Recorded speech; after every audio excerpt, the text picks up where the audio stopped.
Apakah tewas disiksa? Ya, kuasa hukum tolak pernyataan ada baku tembak di rumah Irjen Verdi Sambo. Kami atau saya menolak dengan tegas kalau dikatakan ada tembak-menembak. Bahkan kadang mereka itu pun kerja 2-3 tahun pun dia mengawal panglimanya atau kapoldanya misalnya, atau kadipnya misalnya, engsel pintu rumahnya itu pun belum tentu dia tahu, karena tidak pernah menatap untuk itu, apalagi di situ biasanya ada CCTV.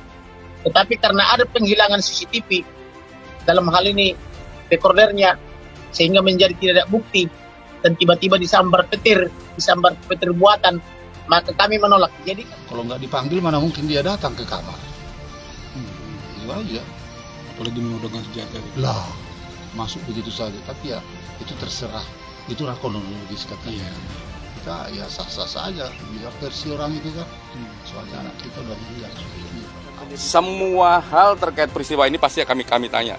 Semua hal atas tindakan, apakah itu tindakan yang menurut teman-teman, menurut publik misalnya ini kurang rasional dan sebagainya, ataukah itu logis dan sebagainya, atau penglihatan orang ini luka tembak, luka sayatan, luka macam-macam, ya kita harus uji dia, gitu.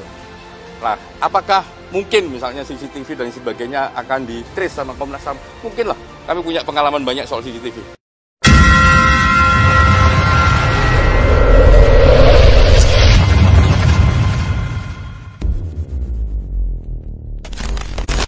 Ya, kuasa hukum keluarga Brigadir Nofriansah Yosua Huta Barat atau Brigadir J, yakni Kamarudin Simanjuntak, mengaku menolak dengan tegas jika disebutkan ada baku tembak yang terjadi di rumah Irjen Verdi Sambo dan berujung tewasnya Brigadir J. Menurut Kamarudin, dari semua bukti yang ada yang dimiliki oleh pihak keluarga, tewasnya Brigadir J sangat kuat mengarah kepada penyiksaan. Alasan menolak, kata Kamarudin, karena tidak ada bukti yang menunjukkan baku tembak di rumah Irjen Verdi Sambo. Juga tidak ada CCTV, jadi itu hanya keterangan dari Karopenmas Polri saja, ujar Kamarudin. Menurutnya tidak boleh membuat dalil apalagi fitnah terhadap orang yang meninggal tanpa disertai bukti. Kamarudin juga menolak tegas jika disebutkan Brigadir J melecehkan istri Irjen Verdi Sambo yang masuk ke dalam kamarnya. Kalau ada yang berani mengatakan bahwa anak klien kami masuk ke dalam kamar itu tanpa disertai bukti, kami juga akan memperhitungkan secara hukum. Kami akan menuntut, katanya. Ya, beberapa hari belakangan ini, kata Kamarudin, ada media sosial termasuk TikTok dan sebagainya yang memuat gambar seorang wanita berpelukan dengan seorang pria berkulit putih. Tetapi narasinya dikait-kaitkan dengan anak klien kami. Padahal anak klien kami tidak berkulit putih tetapi hitam manis, tinggi dan besar. Bukan kulit putih yang bolak-balik diumbar di media itu.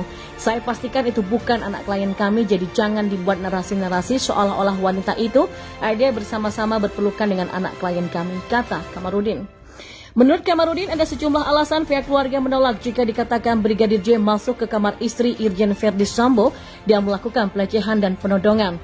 Kami menolak kalau dikatakan Brigadir J masuk ke dalam kamar majikannya atau komandannya, sebab sepengetahuan keluarga dan sesuai dengan penugasan, Brigadir J bukan sopir istri Kadif Propam, tapi ajudan Kadif Propam, sehingga tidak ada kesempatan bagi seorang ajudan ataupun sopir untuk bisa masuk ke dalam rumah seorang jenderalnya, kecuali diperintah untuk itu, kata Kamarudin. Pertanyaannya, menurut Kamarudin, siapa yang memerintah? Karena tempat ajudan dan sopir itu kan cuma di seputar pos, kemudian ke dapur kalau mau perlu minum. Tetapi ke ruang tamu, rumah perwira atau komandannya atau jenderalnya nggak berani. Bahkan mereka itu pun kerja 2-3 tahun menjadi ajudan, melihat engsel pintu rumahnya itu pun dia nggak pernah tahu, ujarnya.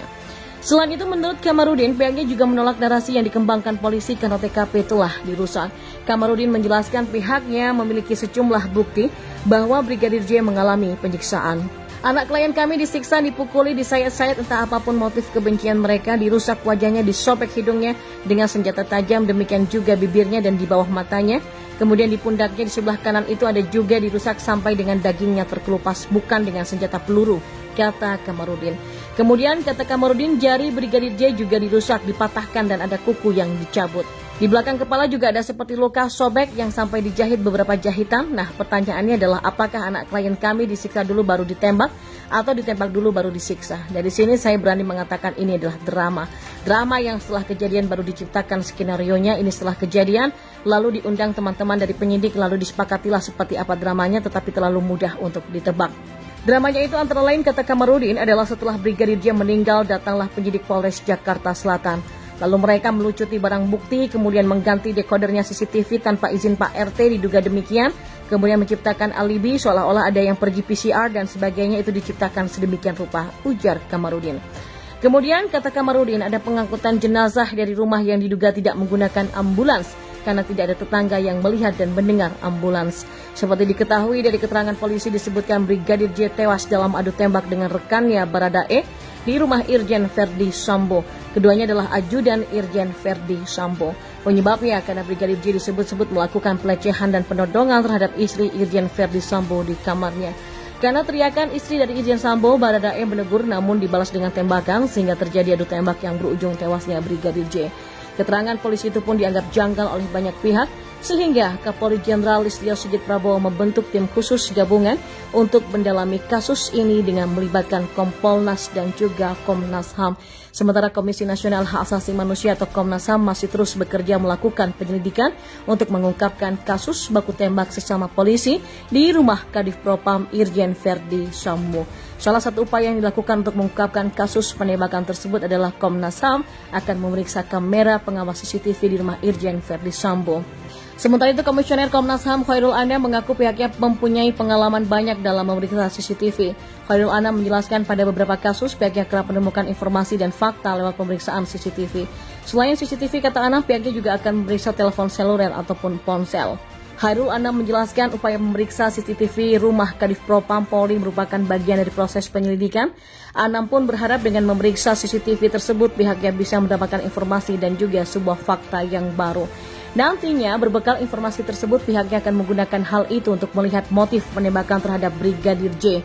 Sementara itu, Ketua Komnas HAM Ahmad Taufan Damanik mengatakan bahwa pihaknya memastikan bakal mengedepankan prinsip imparsial dalam mengusut tuntas kasus kematian Brigadir J. Apalagi, kata dia, saat ini Komnas HAM sedang dinilai oleh Global Alliance of National Human Rights Institution atau GAN-HRI. Diketahui GAN-HRI merupakan sebuah badan perwakilan lembaga hak asasi manusia nasional dari seluruh belahan dunia. Oleh karena itulah Komnas HAM memastikan mengedepankan prinsip imparsial dalam membantu polisi dalam mengungkapkan kasus penembakan terhadap Brigadir J. Ya, kuasa hukum keluarga Brigadir Nofriansah Yosua Huta Barat atau Brigadir J, yakni Kamarudin Simanjuntak, mengaku menolak dengan tegas jika disebutkan ada baku tembak yang terjadi di rumah Irjen Verdi Sambo dan berujung tewasnya Brigadir J.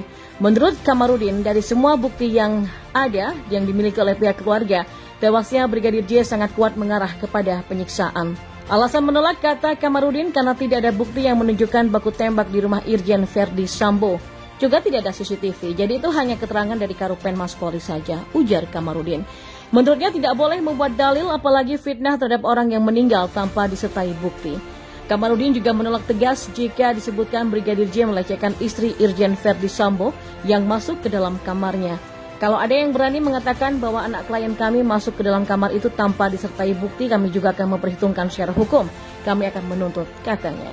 Ya, beberapa hari belakangan ini, kata Kamarudin, ada media sosial termasuk TikTok dan sebagainya yang memuat gambar seorang wanita berpelukan dengan seorang pria berkulit putih. Tetapi narasinya dikait-kaitkan dengan anak klien kami. Padahal anak klien kami tidak berkulit putih tetapi hitam manis, tinggi dan besar. Bukan kulit putih yang bolak-balik diumbar di media itu. Saya pastikan itu bukan anak klien kami, jadi jangan dibuat narasi-narasi seolah-olah wanita itu ada bersama-sama berpelukan dengan anak klien kami, kata Kamarudin. Menurut Kamarudin, ada sejumlah alasan pihak keluarga menolak jika dikatakan Brigadir J masuk ke kamar istri Irjen Verdi Sambo dan melakukan pelecehan dan penodongan. Kami menolak kalau dikatakan Brigadir J masuk ke dalam kamar majikannya atau komandannya, sebab sepengetahuan keluarga dan sesuai dengan penugasan, Brigadir J bukan sopir istri Kadif Propam, tapi ajudan Kadif Propam, sehingga tidak ada kesempatan bagi seorang ajudan ataupun sopir untuk bisa masuk ke dalam rumah seorang jenderalnya, kecuali diperintah untuk itu, kata Kamarudin. Pertanyaannya, menurut Kamarudin, siapa yang memerintah? Karena tempat ajudan dan sopir itu kan cuma di seputar pos, kemudian ke dapur kalau mau perlu minum. Tetapi ke ruang tamu, rumah perwira atau komandannya atau jenderalnya nggak berani. Bahkan mereka itu pun kerja 2-3 tahun menjadi ajudan, melihat engsel pintu rumahnya itu pun dia nggak pernah tahu, ujarnya. Selain itu, menurut Kamarudin, pihaknya juga menolak narasi yang dikembangkan polisi karena TKP telah dirusak. Kamarudin menjelaskan pihaknya memiliki sejumlah bukti bahwa Brigadir J mengalami penyiksaan. Anak klien kami disiksa, dipukuli, disayat-sayat, entah apapun motif kebencian mereka, dirusak wajahnya, disobek hidungnya dengan senjata tajam, demikian juga bibirnya dan di bawah matanya. Kemudian di pundaknya di sebelah kanan itu ada juga dirusak sampai dengan dagingnya terkelupas, bukan dengan senjata peluru, kata Kamarudin.